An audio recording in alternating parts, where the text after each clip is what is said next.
তিনিচুকীয়াত পানী যোগান পাইপলাইন স্থাপনৰ নামত মৰণ ফাণ্ড পাতিছে ঠিকাদাৰী প্ৰতিষ্ঠান চিভিল ইঞ্জিনিয়াৰ্ছ এণ্টাৰপ্ৰাইজ প্ৰাইভেট লিমিটেডে। পাইপলাইন স্থাপন কৰিবলৈ খণ্ডাগাঁতত সোমাই পৰিল এম্বুলেন্স।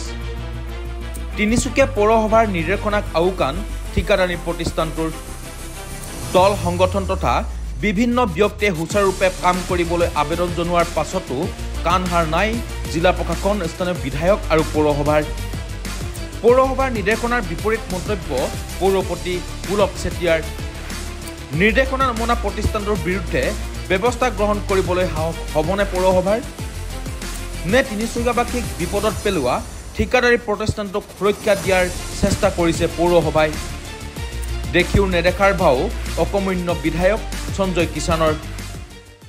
প্ৰথমে চাই লওক এই দৃশ্য। এয়া হৈছে তিনিচুকীয়া অসামৰিক চিকিৎসালয়ৰ কাষৰ দৃশ্য। এই এম্বুলেন্সখনে তিনিচুকীয়া অসামৰিক চিকিৎসালয়ৰ পৰা ৰোগী নিবলৈ আহোঁতে সোমাই পৰে খান্দি থোৱা গাঁতত।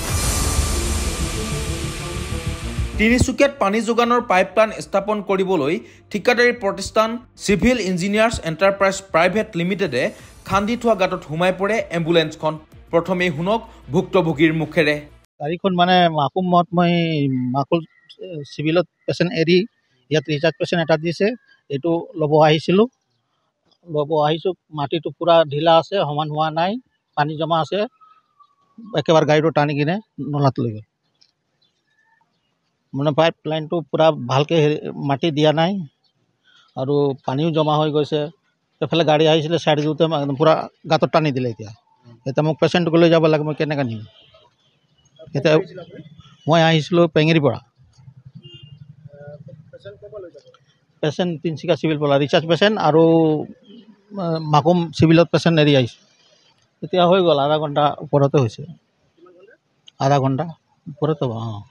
এইটো এতিয়া কেনেকৈ গাড়ীটো উলিয়াম? এতিয়াতো বৰষুণ দিয়া নাই আৰু এনেকৈ টানি দিলে, আৰু বৰষুণ দিলেতো দিগদাৰী আছে। কামখিনি ভালকৈ কৰিব লাগে আৰু যাতে মোৰ গাড়ীখন ওলাই দিলে ভাল আছিলে। মানে ছাইডটোতো মই চাওঁতে পূৰা শুকান আছিলে, এতিয়া লাহে লাহে মানে চকাটো দবি গৈ আছে, ঘূৰিছে। যেনেকৈ ওলাম বুলি ভাবিছোঁ সিমানেই দবি গৈ আছে। এতিয়া আহোঁ মূল কথালৈ। এয়া হৈছে তিনিচুকীয়া পৌৰসভাই তিনিচুকীয়াত পানী যোগানৰ কামটোৰ বাবে ঠিকাদাৰী প্ৰতিষ্ঠান চিভিল ইঞ্জিনিয়াৰ্ছ এণ্টাৰপ্ৰাইজ প্ৰাইভেট লিমিটেডক দিয়া এই নিৰ্দেশনা। এই নিৰ্দেশনাৰ প্ৰথম শাৰীত লিখা এই নিৰ্দেশনাটোলৈ মন কৰক। ইয়াত লিখা হৈছে যে অনুমোদন কৰা ছবি অনুসৰি পাইপ লাইনসমূহ পথৰ একেবাৰে কাষত স্থাপন কৰিব লাগিব। পথৰ মাজত পাইপলাইন স্থাপন কৰাৰ কোনো অনুমতি প্ৰদান কৰা হোৱা নাই। যদিহে পাইপলাইন স্থাপনৰ সময়ত পথৰ অংশ ক্ষতিগ্ৰস্ত হয়, তেন্তে সেই পথৰ 100% পুনৰ নিৰ্মাণকাৰী সংস্থাই কৰি দিব লাগিব, অন্যথা কাম কাজৰ অনুমতি বাতিল কৰা হ'ব। এই নিৰ্দেশনাৰ বিপৰীতে তিনিচুকীয়া পৌৰসভাৰ পৌৰপতি পুলক চেতিয়াই সংবাদমেলত কয় এইদৰে। ইতিমধ্যে 2014 চনৰ পৰাই যি তিনিচুকীয়াত যিটো ৱাটাৰ ছাপ্লাই যিটো কাম ইতিমধ্যে ইয়াত সম্পাদিত হৈ আছে বা চলি আছে, তাৰ এতিয়া অন্তিম পৰ্যায়ত উপনীত হৈছে। আৰু এই পাইপ সংযোগৰ ফলত আমাৰ চৰকাৰে ইতিমধ্যে নিৰ্মাণ কৰা যিবিলাক বাট পথ, পকী যি বাট পথ, সেই পকী বাট পথবিলাক সম্পূৰ্ণৰূপত বিধ্বস্ত হোৱাৰ ফলত আজি ছাত্ৰ ছাত্ৰীসকলৰ পৰা আৰম্ভ কৰি সকলো নাগৰিকৰ যি ধৰণৰ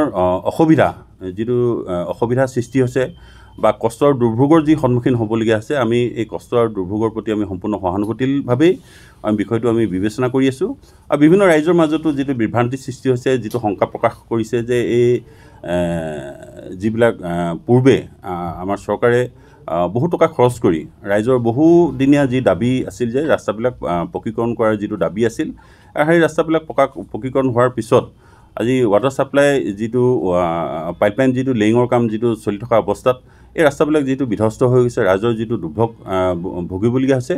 আৰু তেনে ক্ষেত্ৰত আমি তিনিচুকীয়া পৌৰসভাই আমি ৰাইজক সম্পূৰ্ণ আশ্বস্ত কৰিব বিচাৰিছোঁ যে ইতিমধ্যে যিমানবিলাক বাটপথ ইতিমধ্যে সম্পূৰ্ণ ক্ষতিসাধন হৈছে, গতিকে এই বাটপথবিলাক আমি ইতিমধ্যে তিনিচুকীয়া জিলা উপায়ুক্ত মহোদয়ৰ লগত আলোচনাৰ মৰ্মে, লগতে অসম চৰকাৰৰ পৌৰ প্ৰশাসন মহোদয় সঞ্চালক মহোদয়ৰ লগত আলোচনাৰ মৰ্মে, লগতে তিনিচুকীয়া পৌৰসভাই আমি সাধাৰণ সভাত আমি ইতিমধ্যে এটা সিদ্ধান্ত মৰ্মে ইতিমধ্যে আমি 15 ফাইনেন্স পঞ্চদশ বিত্তীয় আঁচনিৰ যোগেদি আমি এই বাটপথবিলাক পুনৰ মেৰামতি কৰিবৰ কাৰণে পুনৰ নিৰ্মাণ কৰিবৰ কাৰণে ইতিমধ্যে আমি সিদ্ধান্ত গ্ৰহণ কৰিছোঁ গতিকে এই ইতিমধ্যে এই বাটপথবিলাক ইতিমধ্যে নিৰ্মাণ কৰিবৰ কাৰণে সিদ্ধান্ত আমি গ্ৰহণ কৰিছোঁ আৰু ইতিমধ্যে ইয়াৰ নিবিদা জাননী ইতিমধ্যে প্ৰকাশ পাইছে আৰু খুব কম দিনৰ ভিতৰতে এই কামবিলাক আমি নিৰ্মাণ কৰিবলৈ আমি সক্ষম হ'ব পাৰিম ইফালে বিভিন্ন দল সংগঠন তথা স্থানীয় ব্যক্তিয়ে এই সন্দৰ্ভত সুচাৰুৰূপে কামখিনি কৰিবলৈ আবেদন নিবেদন কৰাৰ পাছতো যেন